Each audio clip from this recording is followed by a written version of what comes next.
Welcome back to SacTown Underground 2018. Hey, yes. We have a fabulous lineup of new journalists on our team this year, and it's going to be awesome at SacTown Underground. I'm back, your host, Tiffany G. I'm also the host of the Gift of Life show. We have Mr. Jim T. Chong, the walk star, who's also with us covering all of our community events and entertainment. We have Sean from Coffee and Cars, who picks out our wonderful and beautiful classic cars every month. We have my beautiful host here, Miss Celestial. Hello, guys, and I'm so very excited to be part of SacTown Underground. I am a UFC enthusiast as well as an actress who participates in all different types of theater projects all around town, so that's very exciting. I'm working alongside our show creator and journalist, Mr. Matthew Gilliam, who is a proactive member in this entertainment industry that we have here in Sacramento that's growing rapidly. So I'm very excited about that prospect. Miss Caitlin Ellis, who is the show producer, also journalist, also proactive in this entertainment industry we have here in Sacramento. You will also be featuring here on SacTown Underground Mr. Keith Jouganatos, who is a sports enthusiast, amazing energy, so intoxicating. So I'm very excited to be able to share him with you guys here at SacTown Underground.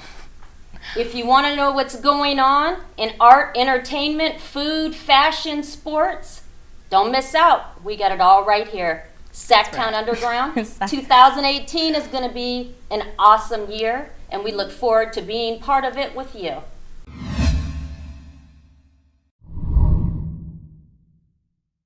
We had an incredible event that Caitlin had the opportunity to go out and film at the Upcycle Pop Up with Miss Shira Lane.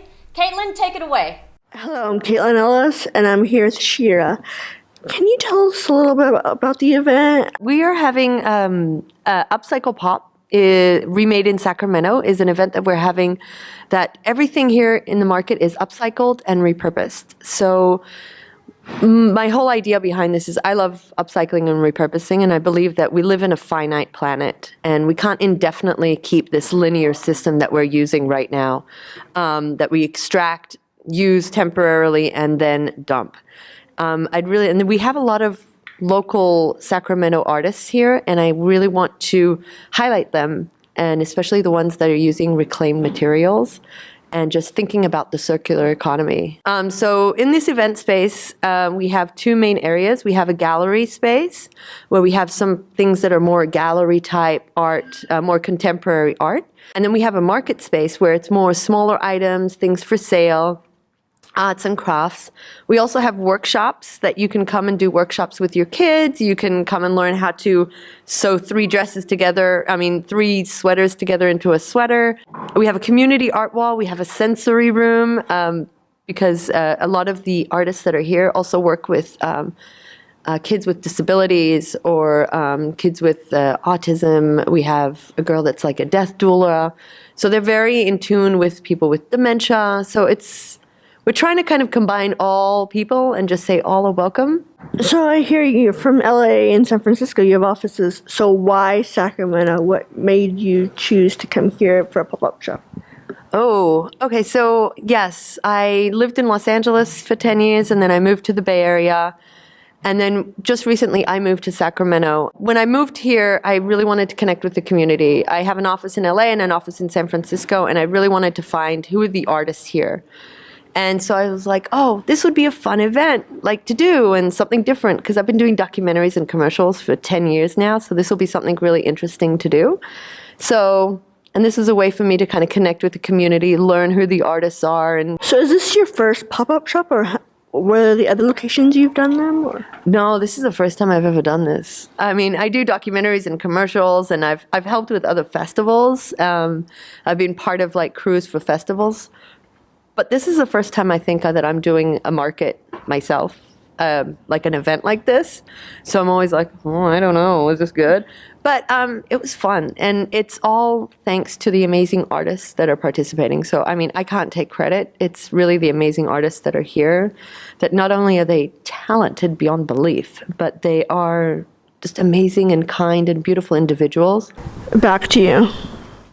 That's amazing. They used all reclaimed material? Oh, man. We're definitely going to have to check out Shira Lane. Great event.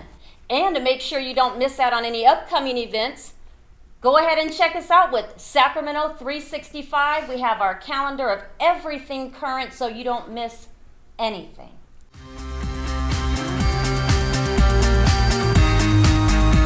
Through February 2nd, Folsom Beer Week across Folsom. February 6th through the 11th, the Sacramento Bacon Fest at downtown and midtown Sacramento. February 10th, Sacramento Carnival 2018 at Clara Midtown.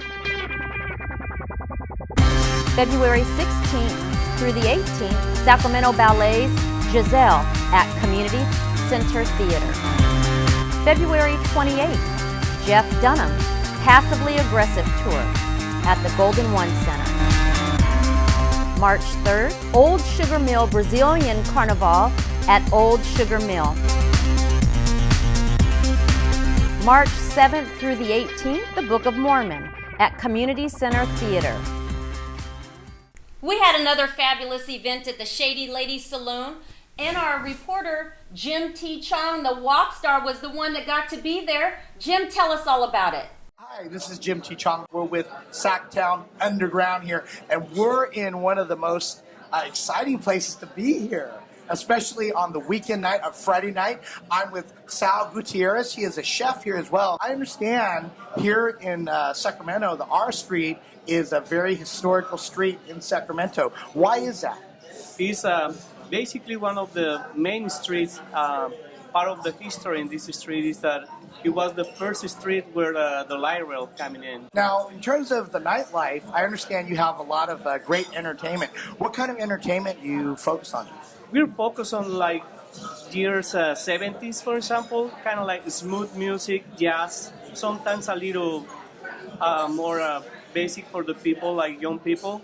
We're trying to do a little bit of everything here. So you pretty much cater to a lot of people here. Yes. And you know, I noticed just looking around here, this place is already almost filling up, and it seems like this is just the place to be.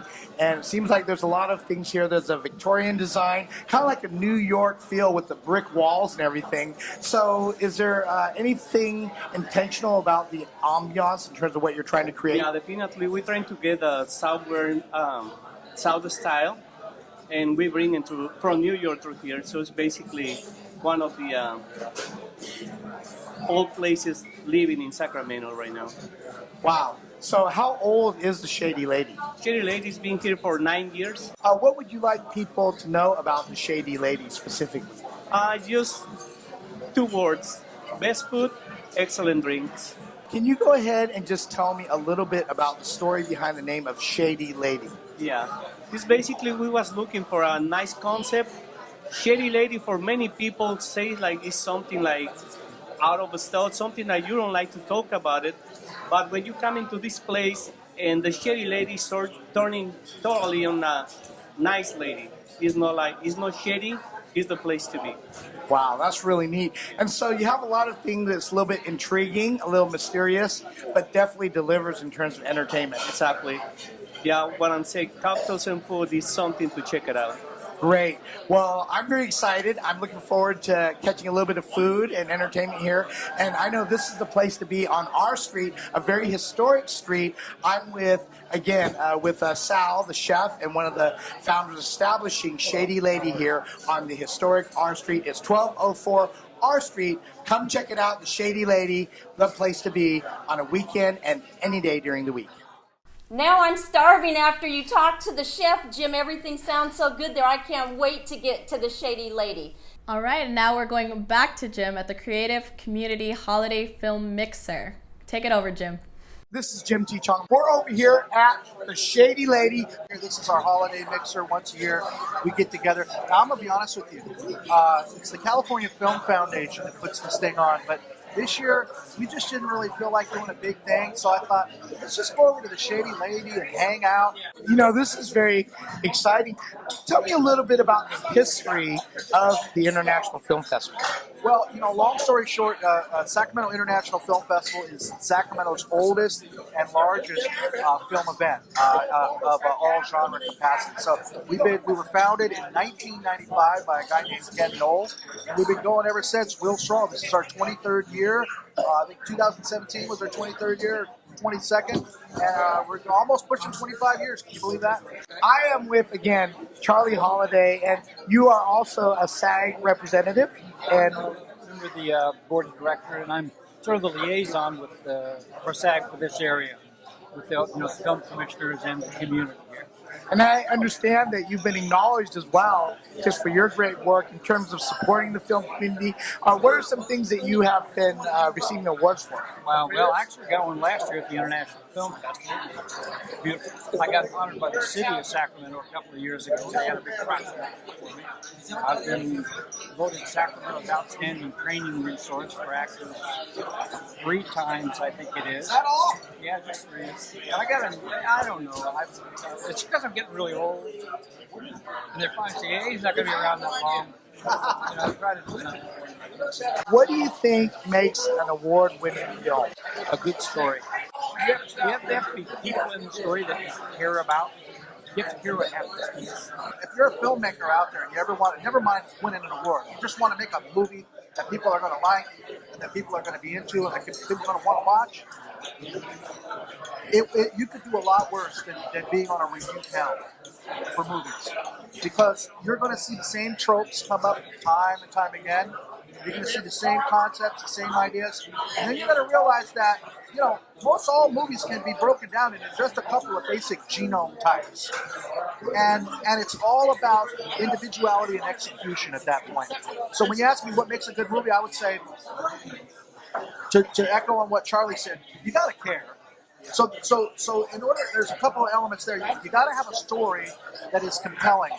And there has to have something happen. It can't just be you've got decent protagonist who feels some type of way. Like I always ask filmmakers, well, what's your movie about? And they go, well, it's about this guy and he feels. And I go, what do you mean he feels? How do I shoot that? So something has to happen. There has to be some catharsis. There has to be some movement from A to B because it is motion picture. If it's just like watching the grass grow, people aren't going to watch it. So it has to be compelling visually. And then from the storytelling angle, you got to have, like Charlie was saying, you got to have characters that people care about, or that at least, maybe they don't like the character, but at least the character makes them feel something. And in order to pull that, you got to have good writing, and you got to have believable acting. And so hear me, please. If you don't do anything else, you got to have good writing and you got to have believable acting. Almost anything else to degrees can be forgiven. Crappy, photography and not so. A lot of stuff can be forgiven, but nobody's going to forgive situations that they don't believe or acting that just doesn't ring true. So that's what you got to have. I'm very excited because I am with Vincent DeMiles, who is with Cinesol. And how are you doing today? I'm doing outstanding. How you doing? Great. Well, this is exciting. Also, I love this last name here. I've heard it somewhere. Frank Casanova. How are you doing today? I'm doing great, man. It's fun to be here. As you know, I've been the owner of the Studio Center in Sacramento for the past 20 years, and we were mostly a commercial studio. I've now phased out of that, and I'm going into something new, but still very much involved in the Sacramento film scene. As a matter of fact, gee, that gives me a great idea. That is the name of my next venture, is SAC Film Scene .online. One of the big challenges we've had in the film community in Sacramento is that nobody else outside of Sacramento really knew about it. And actually, within Sacramento, we didn't know what was going on, what productions were coming up. Little bits on Facebook, but there was never a compilation of what productions are coming up, who's doing what, and who do you contact if you want to be involved. And that's one of the reasons I started SAC Film Scene .online, was to be a compilation of a place you could go to where you find out all the productions that are scheduled, coming up, who the producers are, who the directors are, so that if you want to get involved, these are the people to contact. So that's, right now we have a Facebook page and a website, SAC, SAC Film, FILM, Zine, ZINE, .online. Now, what we're also going to be doing on that, because nobody's ever done this before, I don't think, we're going to have a resource guide for not just cast, but crew and talent and crafts. In other words, if you're an audio guy, a camera guy, and you'd like to hook up with somebody who's going to be putting together a movie, they have to know about you, you have to know about them. We're going to be the mixing point at sacfilmscene.online. Secondly, the biggest thing, like I said, is that nobody else knows about us. We have one of the most vibrant film communities in the entire country, I think, right here. But nobody knows about it. We need to have articles that go to the New York Times, the Washington Post, the LA Times. We're going to be doing that for you. We want to put the Sacramento film community on the map right here in Sacramento. We got a lot of talent and a lot of enthusiasm. I just got to tell the world about it. Wow, that's exciting. And that's why we love it here in Sacramento. There's a passion for the arts. Now, I want to hear a little bit about Cinesol. What's it all about? Cinesol is the premier African-American slash black film event here in Northern California. It was all under the umbrella of the Sacramento International Film Festival. One of the things that I would give Marty credit for is that he really promotes diversity, which is hence why we have Cinesol for the African Americans. We have Cine Latino for the Latino filmmakers. And we have Cine Asia as well for Asian filmmakers as well. So one of the reasons why I joined up with this whole group anyway with CFF is because of the diversity. For me, being an African American, I like to go where I'm welcome. And so with Cinesol, it started out with a young lady by the name of Nicole Maddox, who's an outstanding young lady, very talented director. And she ran it for about a year or so, a couple of years. So now she handed over the reins to me, even though she still helped me out as a consultant. But Cinesol is a place for the for filmmakers and people, for everybody. Just because it's black filmmakers are black, it's for everybody. So it's not. I always want to make sure you get that word across. It's for everyone who loves film.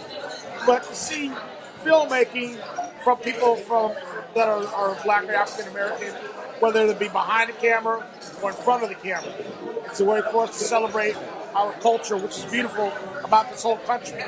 We're a melting pot of all different, kind of like a painting, all the different colors. But I'm very proud to be a part of Cinesol.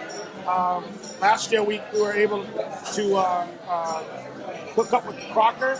Everybody knows about the Crocker Art Museum, which is, we're actually looking forward to doing something bigger for next year.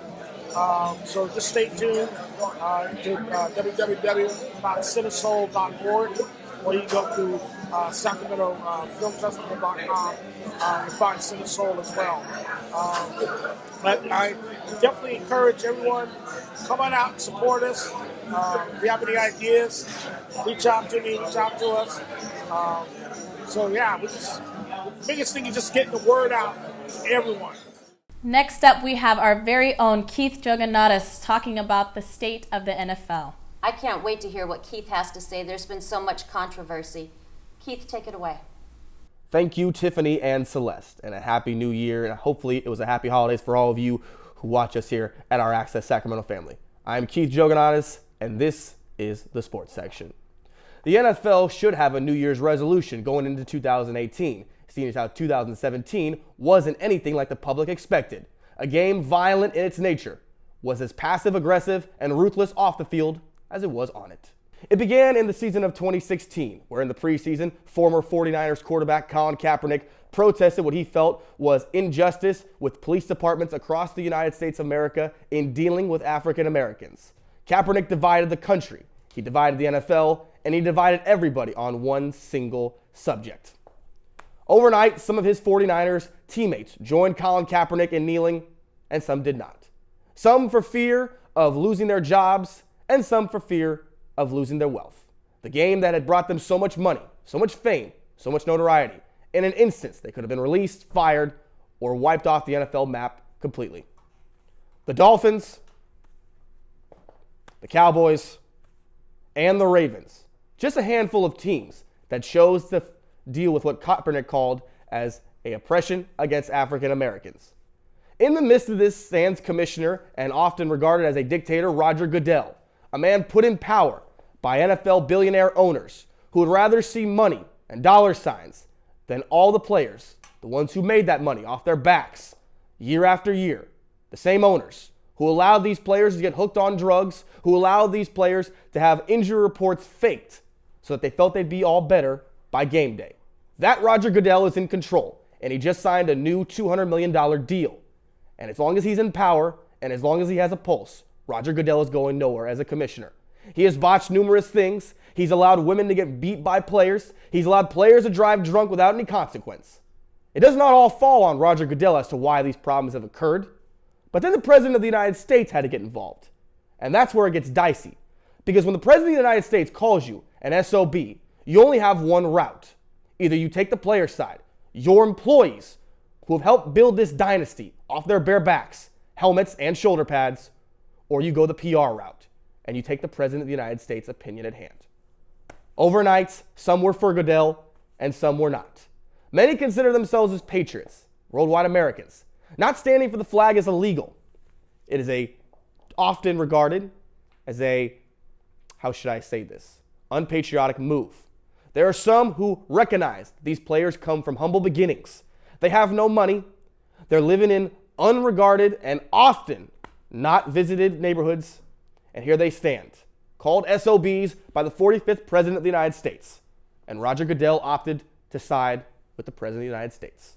It was childish, it was downright degrading, and it was a slap in the face to every single NFL player who has helped make Roger Goodell and his employees billions of dollars. So, how does this all tie into what is coming in 2018 and beyond? The collective bargaining agreement from NFL Players Union leader DeMaurice Smith and NFL Commissioner Roger Goodell is set to expire in 2020. And make no mistake about it, folks. That collective bargaining agreement will force these players to go on strike. These players, although they have 2 years to think about it, will never forget what Roger Goodell did. He chose Donald Trump's side, he chose the owner's side. And all this hypocrisy and all the irony stands the owners, who said earlier in the weeks that they were for the players. Yet after a meeting with Roger Goodell, they opted to go the other route. The same owners who said they were with their players, who get them hooked on these drugs, who toss them out like dirty socks after their playing days are long ahead of behind them. These owners said they were with the players. Well, that's just a little bit too hypocritical for me. In 2020, there will be a work stoppage. The players will not return to work until they feel that the commissioner actually cares or pretends to about their lives, about who they are beyond the gridiron. And that, in all of its sincerity, is the key element. So Roger Goodell, Jerry Jones, Bob Kraft, all the NFL owners, the ball is in your court. Either you choose now to reconcile what you have done, or you will watch your league crumble, and its billion-dollar payroll will come crashing to an end. Because not only have you insulted the players, you've insulted your employees. And that in itself should have already been a slap in the face to your character. And that's going to do it for me. I'm Keith Jouganatos. And back to you, Tiffany and Celeste. And you know we can never close the show out without having a fabulous artist. So we have, closing out our show tonight, we have the best performance of 2018 by Laire.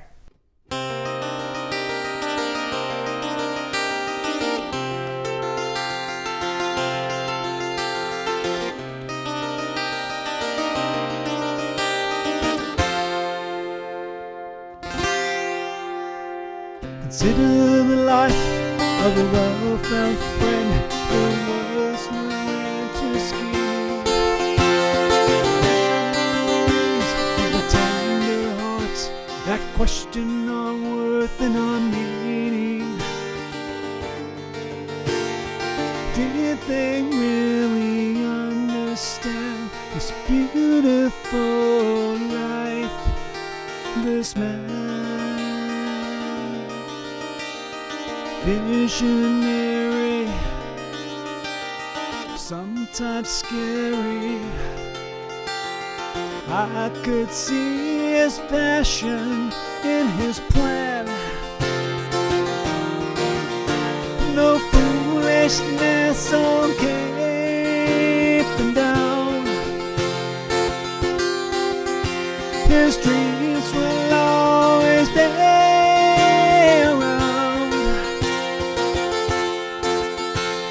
A million tons of dirt can't keep him in the ground. Ryan's just dying to be found. Will not fail, though now's the time when failure finds its place. Wishes and dreams, though once esteemed, have sadly lost the race. Can you come and touch his hand, this quiet dreamer, this man washed away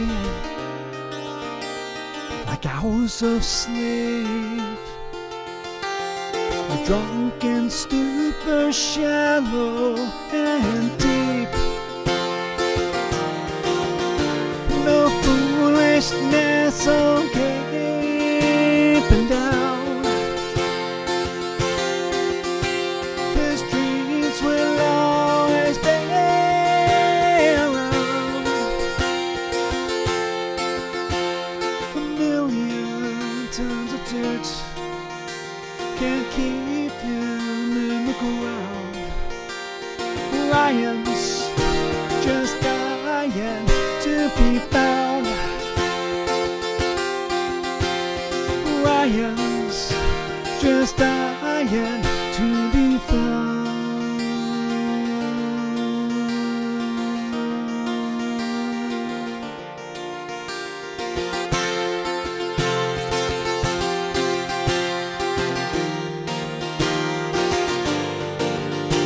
No foolishness, okay, but now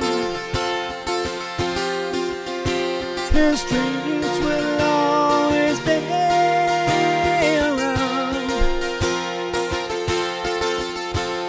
A million tons of dirt can't keep him in the ground. Ryan's just dying to be found. Ryan's just dying to be found.